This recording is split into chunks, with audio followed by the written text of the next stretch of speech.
What's up, fight fans? This is Kurt DeVille with Counterpunch Boxing News, and I have some new news concerning Bob Arum, Terence Crawford, and Shawn Showtime Porter.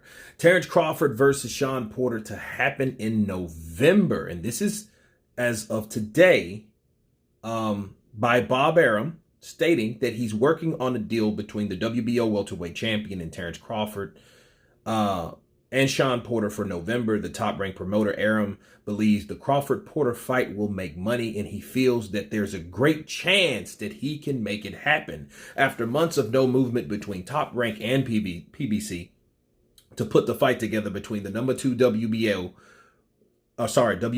ranked Porter, which is 31-3, 1-17, and Crawford's 37-0 and 28. The world's boxing organization put things into their own hands, as we know, and it was an excellent way for the sanctioning body to force the fight between these two, because it's likely that Porter would have stayed near or at the top of the WBO's rankings and never gotten a voluntary shot by Crawford. With the WBO ordering the match, Crawford and Top Rank have no choice in the matter. They either make the fight or they give up the strap at 147.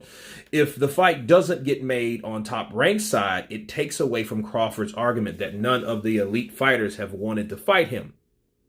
This would be a perfect example of the elite guy wanting to face Crawford, but his promoters didn't want him to do it for whatever reason, okay?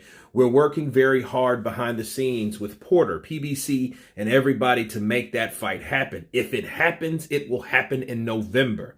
And I really believe that there's a great opportunity for this fight to happen, said Arum to IFL TV. He said this will benefit Top Rank if Crawford takes the match and wins, as it would help increase his popularity. He's now been a professional for 13 years, and he hasn't faced anyone near as good as Porter. If Crawford misses out on this fight, it would be a shame, particularly if he loses his WBO title in the process by it being stripped. That would change things for worse for Crawford, because he'll have little bargaining room in negotiations with the IBF, the WBC 147 welterweight champion, Errol "The Truth" Spence. And it's going to be bad enough for Crawford if Spence successfully defends his title against Manny Pacquiao. Not only would Spence had an advantage over Crawford as far as titles and his pay-per-view status, but he would also be coming into the fight with the victory over the legend Pacquiao. Crawford would then have to take a 70-30 split against Spence at that point, which is why he must fight Porter to retain his WBO title. And again, we are discussing it with Terence, we're discussing it with Shawn Porter, and I feel like everybody feels everybody that it's a pretty good fight. It'll generate a lot of money. So let's do the fight. Where there's a will, there's a way, said Bob Arum. Now, let me counterpunch. I think at this point that Bob Arum is motivated by the one thing that motivates him more than anything else: the money. Right? Because I haven't seen Bob so interested first of all, dealing with an Al Heyman fighter. If we go back in memory lane and we look at the dealings with Errol Spence and, the confrontation Errol Spence had with Terence Crawford and how that went, and he was, I haven't even seen Al Heyman. Is he real? Right? And those type things. And then you had, of course, the situation with Keith Thurman. Similar situation where it looks like an underbidding thing, and then nothing came out. And, Keith Thurman ended up telling Bob Arum what he felt about him in some colorful ways and words, right? So, that was another X, right? That's 2 strikes. Now we had Shawn Porter back in the day, and it looked like 3, but now it has been, because the WBO has ordered it, it has forced the legitimacy of Terence Crawford, because that's his only bargaining chip at 147. It ain't his promoter. It ain't even his pound-for-pound status. That only really causes more of a threat, honestly, because a guy that's pound for pound is a guy that's moving up to test his greatness, because he's already getting paid. He has one of the best contracts for himself. That's why Bob Arum is pissed, really, because he has to pay Terence Crawford based on the contract or get sued. And this contract won't expire until it does. Okay. So but what Bob is optimistic about because of that reality is because, for one, he can make some of that damn money back from Terence Crawford that he'd had to give Terence Crawford based on whoever he fought. Whether that's Amir Khan, whether that's Kell Brook, whether that's Jeff Horn, he had to pay this man. Jose too. He had to pay him. Okay? So that is the gist of the whole thing with Bob. And that's why Bob's interested. That's why Bob's motivated. But you can tell from how he was cold, now he's hot. So you can see the difference between how he is now, right? How he is now versus how he was. And if this fight does get made and it goes down in November, which I hope it does, you can definitely tell when Bob Arum wants to get something made, especially when his hands are tied and especially when he has a profit in it. Okay? So they're talking to two guys. Let's just make this shit comfortable. Let's make this shit right. Okay? If it has to go to purse bid, we might see a situation like with Teofimo. And even because of the purse bid, it was benefiting for Teofimo. And also, it got the stick out of Bob Arum's ass from thinking that, hey, everybody needs to bow down to what I accept them to have.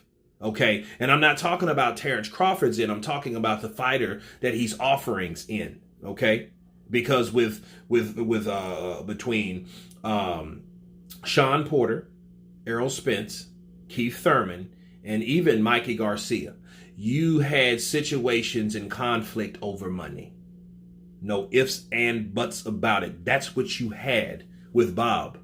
Okay, so Bob thinks, well, hey, if I'm forced into this situation and then there's a way in, that's his forceful way to being pushed into making money for himself, because he knows that's the type of fight in the welterweight division that people want to see. It breaks the cherry for Terence Crawford anyhow, and it also breaks into the negotiations for further fights with the PBC. Because see, let's say if the fight gets made and Terence Crawford does dispatch Shawn Porter, and let's say he dispatches him better than Errol Spence, the first thing that Al Heyman's going to do, he's going to be like, you know what?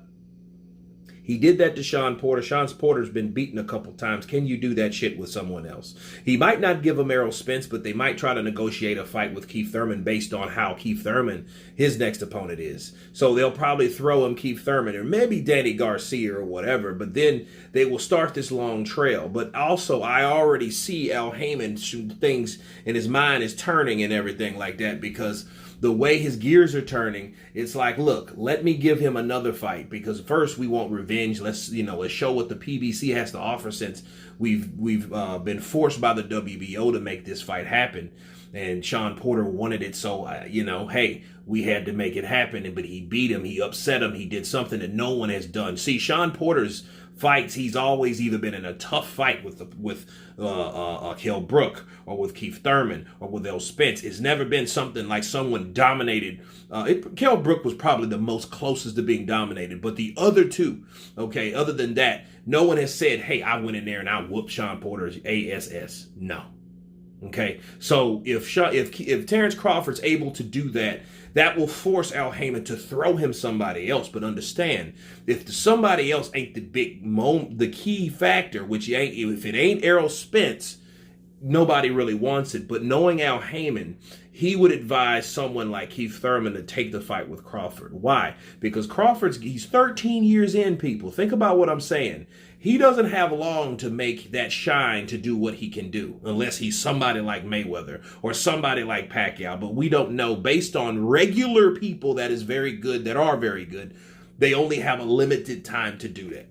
Okay, so Al Heyman knows that Father Time will defeat anybody. So as long as he can throw that in, he might make the Errol Spence fight when Errol Spence is 32, 33. No, he's 32 now. So if he's 33, he might do it this time next year. Or maybe early 2023, okay? But he ain't going to do it now when the favor is Errol Spence, because Errol Spence would then be in his prime. He will be 33. See, Terence Crawford's 33 now, and I think he turns 34 this year. So he doesn't have a lot of time to shine unless his lasting burnout point is at 35. But see, he has a better chance of beating Errol Spence now than he would probably at 35 or 36. And Al Heyman knows that. Okay, this is like that Triple G effect. Wait Triple G out, wait till he gets old, or should I say the Golden Boy effect, and then fight him. Okay, that's what you do to fighters like that. And if it's based off skill and reflex and agility, those type of things normally go first. Okay, but I see that fight being a great fight.